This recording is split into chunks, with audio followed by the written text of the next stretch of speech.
Hey everybody, Rob here at etrailer.com, and today we're going to be taking a look at the SumoSprings rear helper springs on our 2004 Workhorse chassis motorhome. Now here at eTrailer we do get a lot of questions, especially when it comes to motorhomes, because let's face it, they're really big vehicles, and if you haven't driven one before, once you get behind the wheel, it can be a little nerve-wracking. And one thing that nobody really talks about is how poorly they handle. And what I mean by that is the way that they drive. Sure, the insides are very nice, they're comfortable. Once you get on the road, they don't handle very well because they are very top heavy and there's a lot of area for the wind to catch. So we end up getting pushed around on the highway, or if we're taking a sharp turn, it feels really top heavy, we start feeling like we're leaning. Well, by the time we're getting where we're going to be exhausted because we're shifting around in our seats so much, fighting the steering wheel, and trying to keep our motorhome driving straight. Not to mention all the passengers in the back and all of our gear, it ends up getting tossed around, and it's just not an enjoyable thing. But that's where our SumoSprings are going to help. They're going to alleviate a lot of those problems. When we're driving down the road, it's going to cut down on that body roll. So if we do have a big gust of wind come by and it pushes against the side, we're not going to have to fight as much. We're not going to get that leaning and kind of mushy, soft feeling going in and out of the turns. And especially when it comes to bumps, it's definitely going to soften them up a little bit and give us a lot smoother of a ride. But if you really want full stability, I recommend getting the front SumoSprings as well. That way we can have full stability from the front all the way to the back. And the SumoSprings in the back here are definitely going to help out, especially if you flat tow a vehicle. Because once you have all that weight back here, it kind of starts to wag the back end of your motorhome. And once the back end starts moving, it wants to pivot the front end the other way. Which then again, we end up fighting that steering wheel and really trying to keep control of our motorhome, which ends up leading to a not enjoyable ride. But the SumoSprings are definitely going to stiffen everything up, give us a lot more stability, and make it that much easier to tow our vehicle. So now that we have everything installed and in place on our motorhome, let's go ahead and take our test course and see exactly how much improvement we got and how our motorhome handles. So we're first going to come up to our bumps course. We'll be going over the bumps right about 5 miles an hour.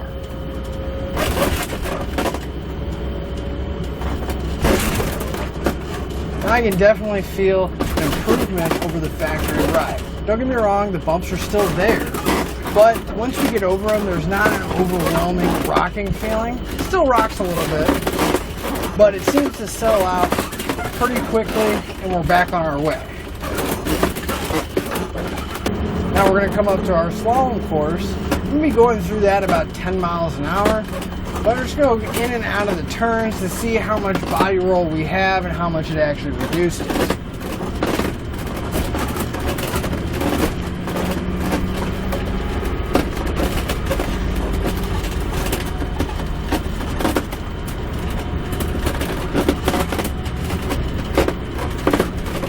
I can immediately tell a pretty good difference.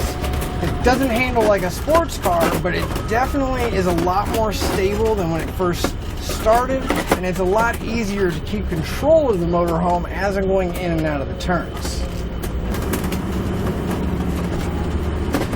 And it doesn't have so much of a leaning feeling, it just generally wants to go into the turn and come out of the turn rather than leaning really hard and then turning. It's a lot more stable. It doesn't feel as soft and mushy and have so much of that body rolling feeling to it.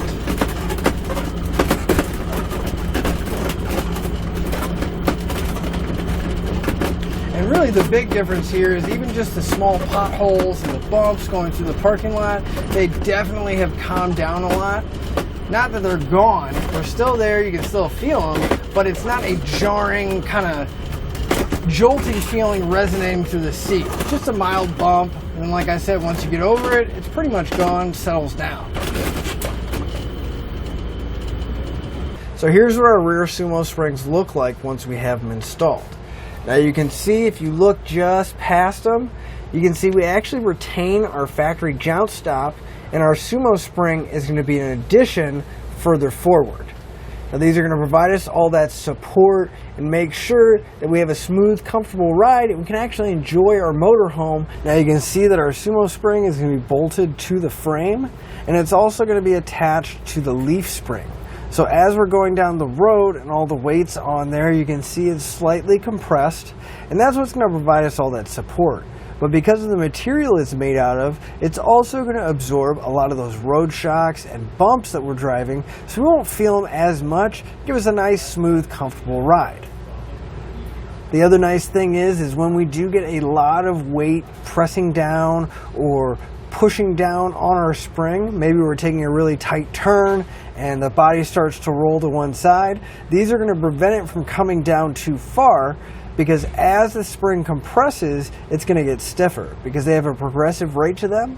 So if there's a lot of weight, it's going to push down and become more and more stiff, providing more and more support.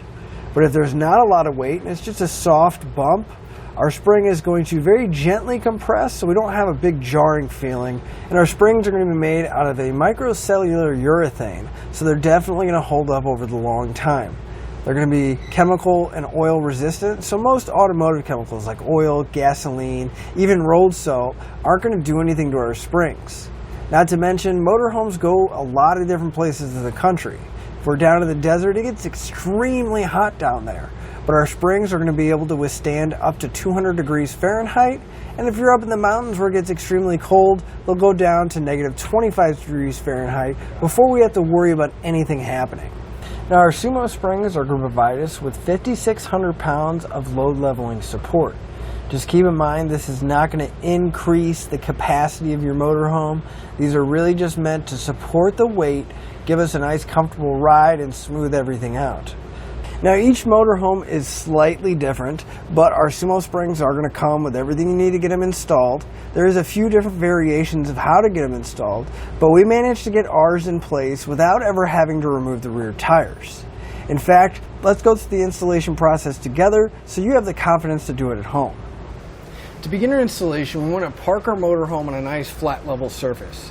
Now, I realize that not all of us have any kind of equipment to actually lift our motorhome up, but what you want to do is you want to use your leveling jacks so that you can raise up the back end of your motorhome. You don't need the tires to necessarily fully come off the ground, but you want to get as much stretch in the suspension as you can so we have plenty of room between the frame and the axle.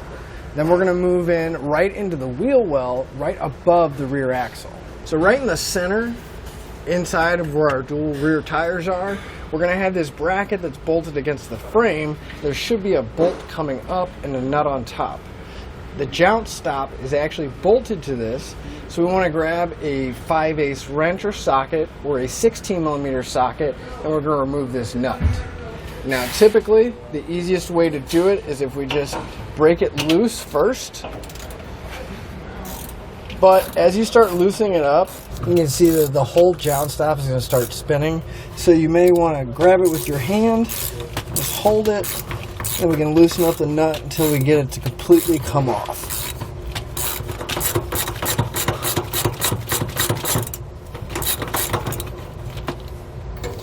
Once we have the nut fully removed, we want to hold on to the nut and the lock washer, but we're going to pull the jounce stop out so we have access to that hole going through the bracket. Next, we're going to need to get our spring assembly put together. So we're going to grab the upper bracket out of our kit. Now on the top, we're going to have 3 holes, and you'll see it kind of tapers down, has a slotted hole over here, and then we'll have this little ear and tab off to the other side. We want to mount our spring when the 2 holes closest to that tab with the several holes in it, we want to mount our spring closest to that side. So we're going to lay our spring on top, and you'll see that 2 holes are going to line up, but again, they're going to be closest to that tab and furthest away from the slotted holes. And we'll grab a couple of 3/8 serrated bolts, and for now, I'm just going to loosely put them in place. I'm going to grab either a 9/16 wrench or socket, and we're going to tighten those up. Next, we're going to take our bracket, we're going to flip it over till we get to the bottom of the spring. And we're going to take our lower bracket. You're going to notice that they got 2 little tabs on there, and that slot is kind of recessed.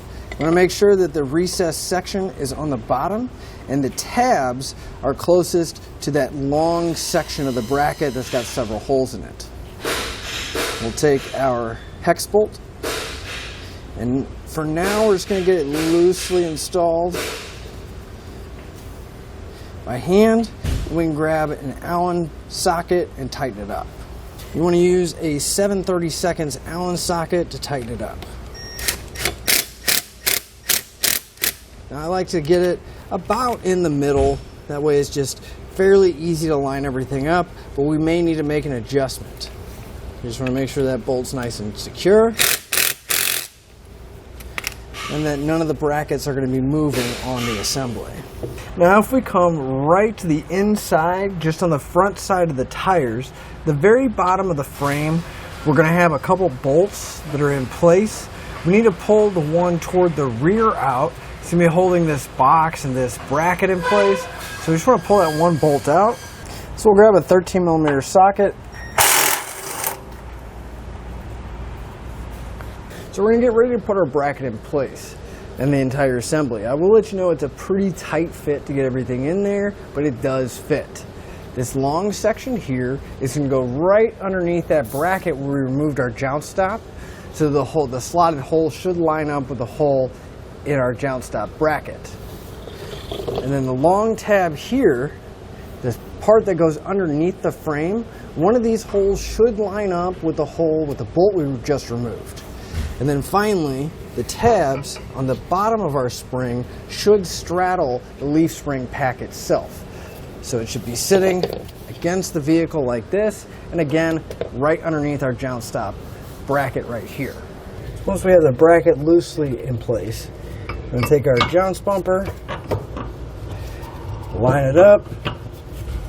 We're going to pass that bolt all the way through. Make sure it's nice and flat against the bracket. We're going to reinstall that lock washer and hex nut. And grab that 16mm socket and tighten it up all the way. Again, just keep in mind you may have to hold the joust bumper once you really start tightening it to keep it from spinning. Now on the bottom where it comes in on the bottom of the frame here, we did get our bracket to line up with that hole, but the hole on the other side of the frame is actually built into the bracket and there's a nut. The factory bolt didn't fit there, so I grabbed myself a slightly longer 5/16 bolt that has the same thread on it and a flat washer so we can secure it at the bottom. If you don't have room or there's something in the way or you don't have a long enough bolt, don't worry about it. You don't have to use these lower holes, and we'll show you how you can secure it down in a few steps. But since we do have this spot here, we can go ahead and use this bolt. But if your frame's open, nothing's in the way, you can also drill out a hole and use the 3/8 bolt that's in your kit. Now if we come back to the side of the frame where we have our spring mounted, on the side closest to the front of our motorhome, we should have a large hole and a smaller hole right below it. Now if you didn't get to mount the lower bracket on the bottom of the frame, you're going to want to drill both of these holes out. But since we have a bolt on the bottom, we're only going to be drilling out the large hole. Now we're going to want to drill it out to at least a 1/2 inch because we need to pass a 1/2 inch bolt through there. Now it's not a bad idea to double check on the other side of the frame, make sure there's nothing in the way, that you can access it and everything else.